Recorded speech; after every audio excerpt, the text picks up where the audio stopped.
Nuno. António, noutras conferências já disse, creio, que não há balas de prata nesta solução e nas soluções de descarbonização. Não há uma só solução vencedora que resolva tudo. Também já falámos da questão da eletrificação, mas gostava de chamar a atenção para aquilo que finalizou a sua apresentação, que é a plataforma para a promoção dos combustíveis de baixo carbono, com a seguinte questão. Qual é que será o lugar dos biocombustíveis de que estamos hoje a falar num contexto em que a indústria petrolífera vai tendencialmente promover, por exemplo, combustíveis sintéticos? Ou seja, qual é que é o mercado para os biocombustíveis quando a indústria começa a investir em combustíveis sintéticos? Haverá espaço para os dois? Eu recordo, por exemplo, os vários relatórios da Agência Internacional de Energia que dizem que para atingirmos as metas de descarbonização precisamos de todas as soluções possíveis. E afunilar soluções e privilegiar umas em detrimento de outras é comprometermos o próprio cumprimento das metas de descarbonização. O mundo vai continuar a consumir. Depois há aqui outra coisa, a questão das alterações climáticas, se é dessas que estamos a falar, é um problema global, não é um problema nacional. Eu até achei muita piada quando foi a discussão do roteiro para a neutralidade carbónica. A certa altura eu dizia, bem, a gente acaba tudo com o que for de produção nacional, mandamos tudo para fora e, portanto, as emissões são todas nos outros países e Portugal fica aqui num oásis, não emitimos nada. Obviamente que isso não resolve problema nenhum, até só o agravaria. Mas à parte esse comentário, eu diria que há espaço para os combustíveis sintéticos, há espaço para os biocombustíveis, há espaço para a eletricidade, há espaço para os gases renováveis de origem biológica e não biológica, há espaço para tudo. Porquê? Porque o mundo vai continuar a consumir cada vez mais energia. É que esta é a parte da equação que as pessoas às vezes esquecem. Nós temos uma população a crescer. Nós vamos a caminho já de quanto é que é? 8 bi, não é? Já não me lembro. Milhões, se pensarmos há 100 anos atrás quantos éramos.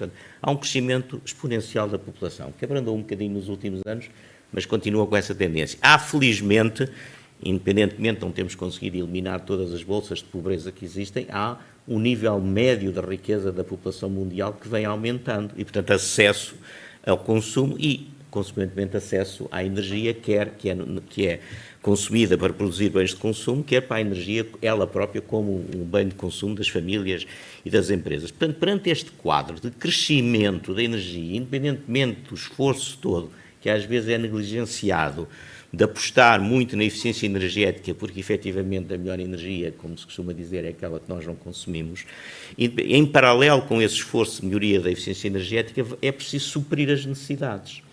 E eu vejo, é uma opinião pessoal, fundamentada, parafraseando alguém, aquilo que eu leio, que estudo e que vejo, me diz que é preciso, efetivamente, recorrer a todas as fontes de energia para conseguir atingir as metas. Portanto, as companhias petrolíferas estão a apostar basicamente numa coisa, diversificação da sua atividade. Cada uma tem uma estratégia diferente, mas elas apostam em biocombustíveis. Há muitas companhias petrolíferas que são grandes produtores de biocombustíveis nos Estados Unidos, na América Latina e um pouco menos na Europa. Estão a apostar na produção de eletricidade renovável através da eólica, da fotovoltaica, etc. Estão a apostar nos combustíveis sintéticos, em conjunção com a indústria automóvel, nomeadamente como o palco de ensaio por excelência, que são as provas desportivas, onde há já vários anúncios de várias provas que vão passar a utilizar combustíveis sintéticos. Portanto, não há, em minha opinião, assim como não há em relação à eletricidade, não há concorrência, há complementaridade, há necessidade de todos. E o que nós advogamos é deixem todos jogar o jogo e depois vamos ver aqueles que são capazes de ser as melhores soluções, porque a meta não é eleger a fonte de energia A, B ou C. A meta é descarbonizar e reduzir as emissões. Essa é que é a meta. Portanto, nós devemos focar-nos estrategicamente nas metas e não, isto é uma opinião um bocadinho diferente daquela que foi aqui expressa pelo Sr. Secretário de Estado, com o devido respeito, não me parece que é ao poder político que compete definir as tecnologias que vão ser utilizadas. Compete definir as metas que temos que atingir e criar condições para que as tecnologias necessárias se desenvolvam e, de uma maneira complementar, todas contribuam para a descarbonização. Portanto, sintetizando, acho que há espaço para os biocombustíveis.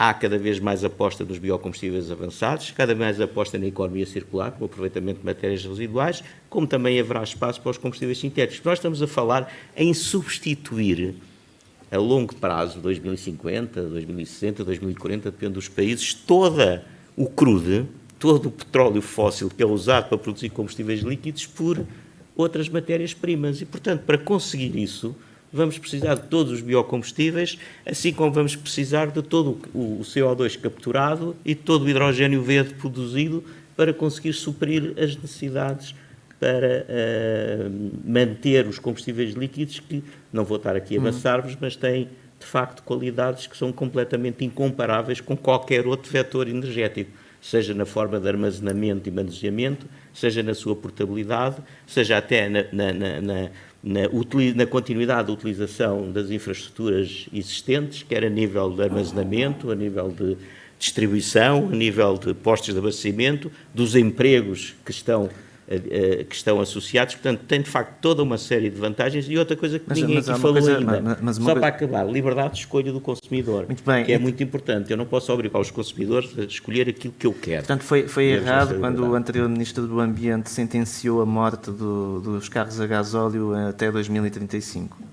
Bem, vamos lá ver, eu respeito as pessoas que falam com convicção. E, portanto, se as pessoas têm essas convicções, acho que é mais honesto expressá-las do que guardá-las no escuro. Mas acha que vamos continuar a agora precisar não de carros sou obrigado a gasóleo? A estar de acordo com todas as afirmações que são feitas. E, portanto, admite que continuaremos a precisar de carros a gasóleo por mais de 15 anos? Mas absolutamente, repara, ao ritmo que são introduzidos os carros elétricos, apesar de terem tido um crescimento muito grande, mas vejamos, os carros elétricos, metade deles são híbridos, metade deles têm motores de combustão interna lá ao lado. Portanto, os carros exclusivamente elétricos a baterias ainda não são o grosso não representam o grosso da eletrificação. Portanto. E depois temos, em Portugal, dados da ACAP, a idade média dos veículos ligeiros de passageiros anda à volta dos 12 ou 13 ou 14 anos, não sei, mas temos uma porcentagem muito significativa de veículos com mais de 20 anos. E há um estudo europeu, falar em estudos, que diz que a maioria dos consumidores europeus não tem dinheiro para comprar carros novos, compram basicamente carros em segunda mão. E, portanto, vamos continuar a ter motores de combustão interna por aí durante muito tempo. Já lhe dou novamente a palavra. Alexandra, a Direção-Geral de Energia, pelo que vamos percebendo, tem tido alguma dificuldade em contactar algumas empresas que fazem incorporação ou deviam fazer incorporação de biocombustível. Creio que algumas delas apareceram aí, inclusive referidas numa listagem que o engenheiro... A listagem não é minha, é da ERSA. Muito bem, pronto. Não lhe vou arranjar problemas. Mas a questão é quais é que são os principais desafios da Direção-Geral de Energia no que toca ao mercado dos biocombustíveis e se esta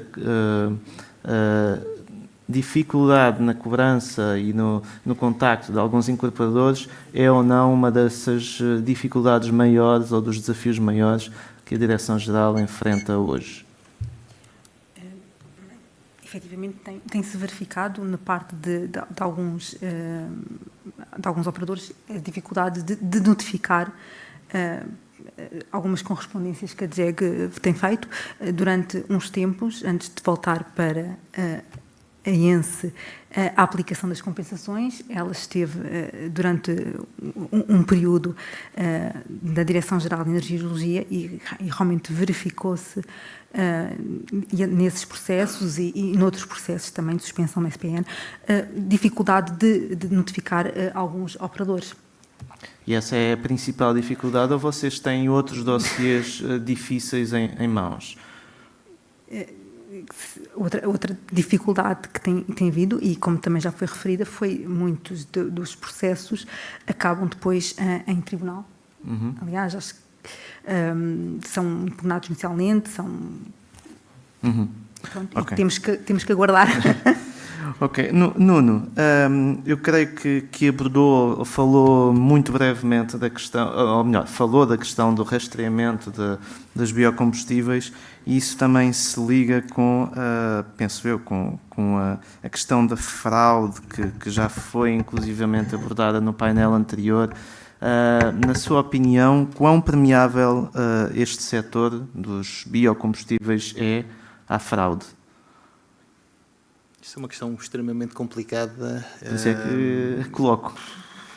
Pois, se calhar não sou a pessoa mais certa, mais correta para responder isso, mas quando nós vemos que há um grande comércio de matérias-primas entre os países europeus, e é sempre com base em papéis, em que depois também haverá uma dificuldade em termos de efetuar a análise dessas matérias-primas de forma a validar se estamos perante fraude ou não. No caso dos óleos alimentares usados ainda não existe oficialmente uma metodologia que faça uma análise e que permita identificar se temos ali, estamos perante fraude ou não. Parece-nos que ainda existe aqui um grande caminho a fazer, em que a indústria tem um papel extremamente importante, se calhar o principal papel em termos de credibilizar todo este mercado ao nível dos biocombustíveis. António, preocupa-o estes episódios que já se arrastam há vários anos, quer da não incorporação física, quer do não pagamento de compensações ou do pagamento apenas de uma parte, de haver operadores ou incorporadores que depois ficam envolvidos nestes processos judiciais e acabam por dar mau nome a este setor. Qual é que é a sua perspectiva em relação a isto e o que é a Petra tem feito para combater estes fenómenos que envolvem alguma dúvida sobre o cumprimento ou não de responsabilidades? Bem, se eu bem me lembro, desde 2010, 2011, que a Petro tem sucessivamente levantado este problema junto das várias entidades, com exposições a N secretários de Estado e ministros sobre o assunto, de tal maneira que há uns anos atrás, não foi ainda com o Dr. João Galamba, foi com outro secretário de Estado, foi criado um grupo de trabalho que produziu um relatório bastante completo e com uma série de recomendações para combater essas situações. Que eu saiba, esse relatório está na gaveta e nenhuma dessas recomendações, ou quase nenhumas, foram implementadas. Portanto, aí poderá estar já uma resposta à falta de evolução que existe. Sobre a questão da sustentabilidade, eu julgo que está aqui alguém que vai falar no próximo painel que estará muito mais habilitado do que eu para dizer isso.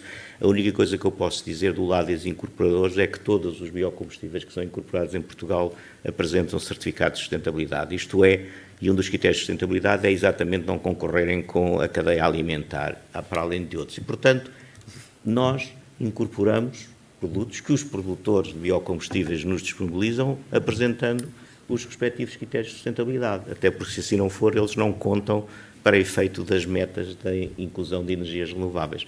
Se haverá aspectos a melhorar no processo de certificação e nas transações internacionais, não nego que sim, como em qualquer atividade urbana pode sempre melhorar. Se o problema é muito grande ou não é, francamente não sei. Eu estou mais preocupado com o outro, que é aqueles que deviam incorporar e não incorporam, ou fingem que incorporam e tiram vantagem disso e mudam de morada e não conseguem ser contactados e fecham uma empresa e abrem outra a seguir. Nós já propusemos medidas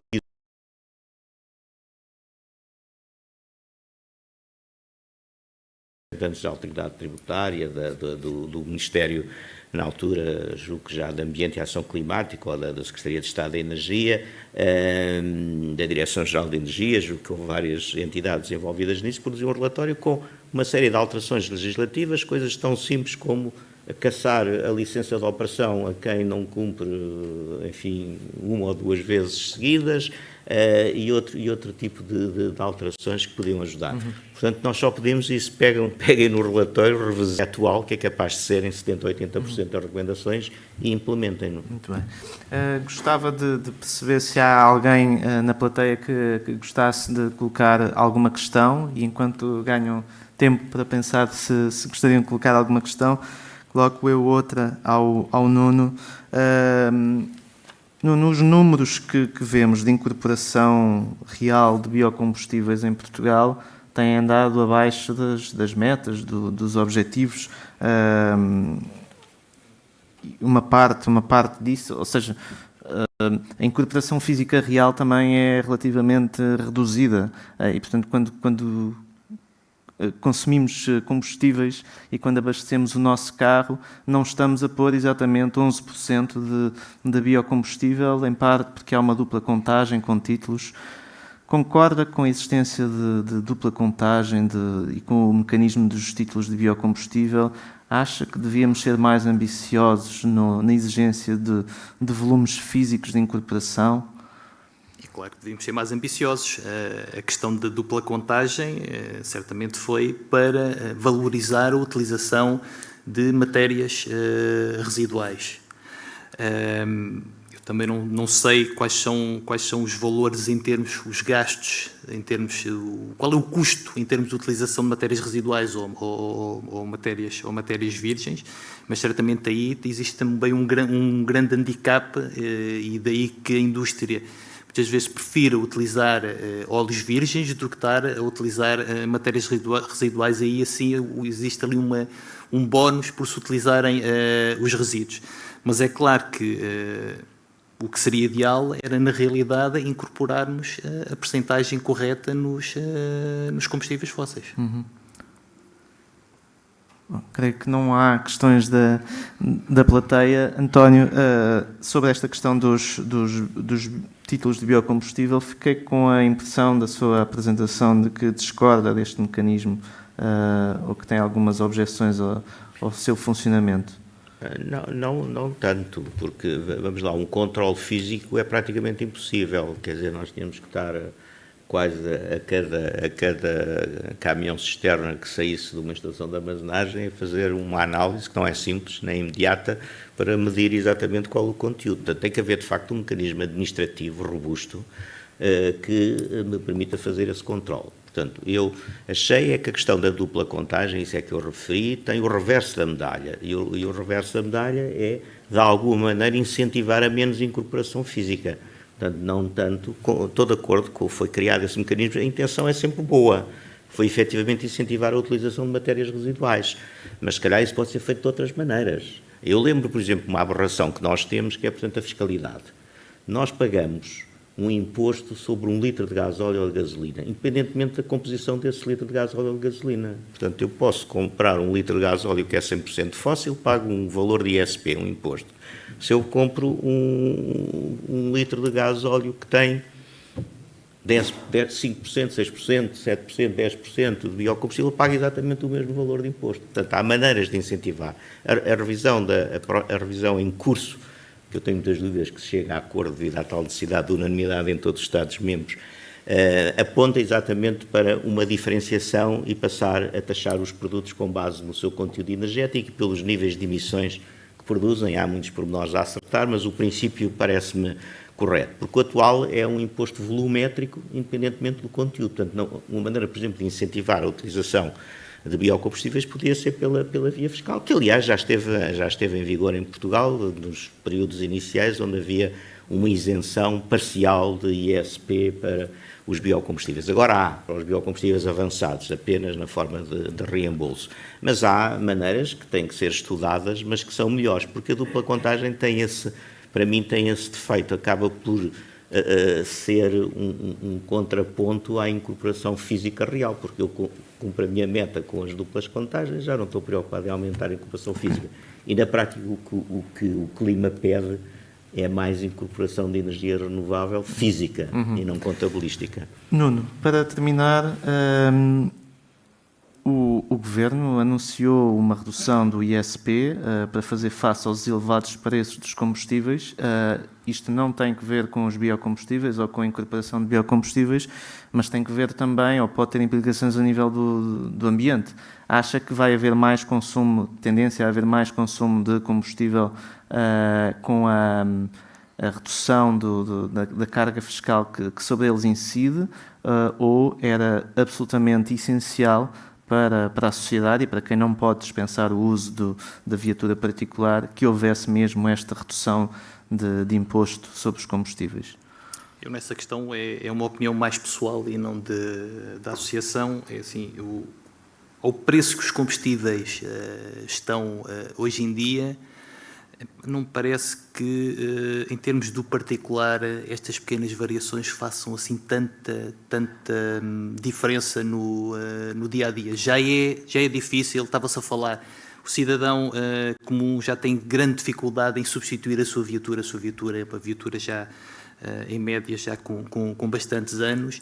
Estas variações que vão existindo ajudam, mas não me parece que seja o cerne da questão para que as pessoas vão gastar mais combustível. O que se tem notado nos últimos tempos é que, aparentemente, temos mais pessoas a utilizar os transportes públicos, com estas subidas de combustível, e isso deveria ser o normal, é as pessoas preferirem transportes públicos em detrimento do seu veículo particular, porque vemos muitas viaturas na estrada em que está o condutor sozinho dentro da viatura. É um desperdício energético inconcebível no dia-a-dia, que se poderia, se tivéssemos em grande parte do país também bons transportes públicos. Temos as grandes cidades, o sistema funciona muito bem, mas quando saímos fora das grandes cidades, os transportes públicos já não funcionam assim tão bem, não são tão apetecíveis e as pessoas são forçadas a utilizar o seu carro particular. Muito bem. Nuno?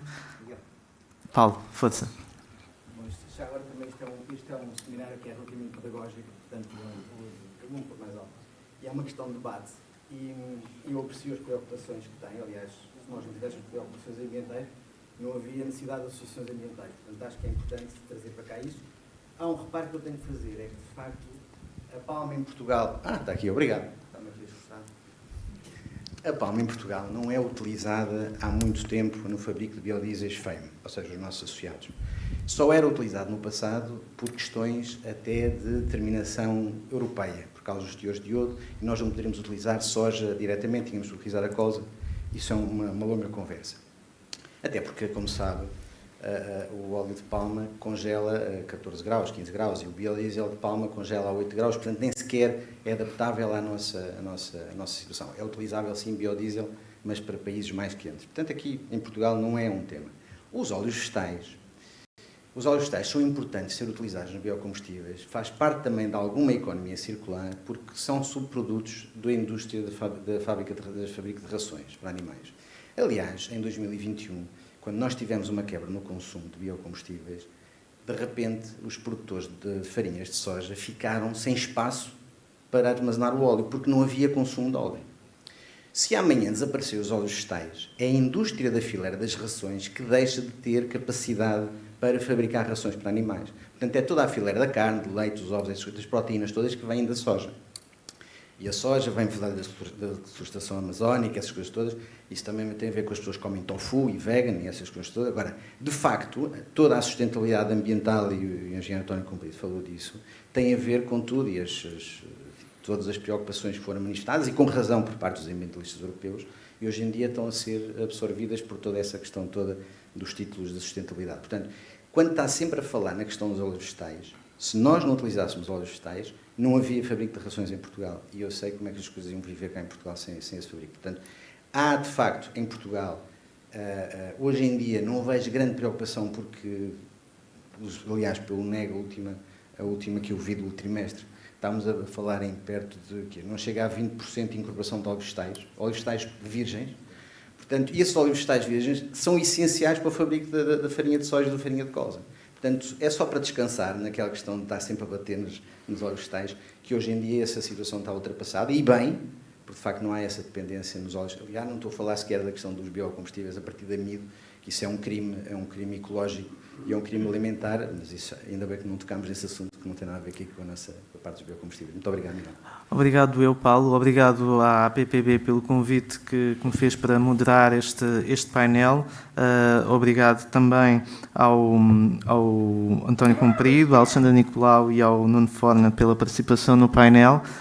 Fiquem então agora para o terceiro painel desta conferência, que será sobre regulamentação e organização de mercado. Obrigado e boa tarde.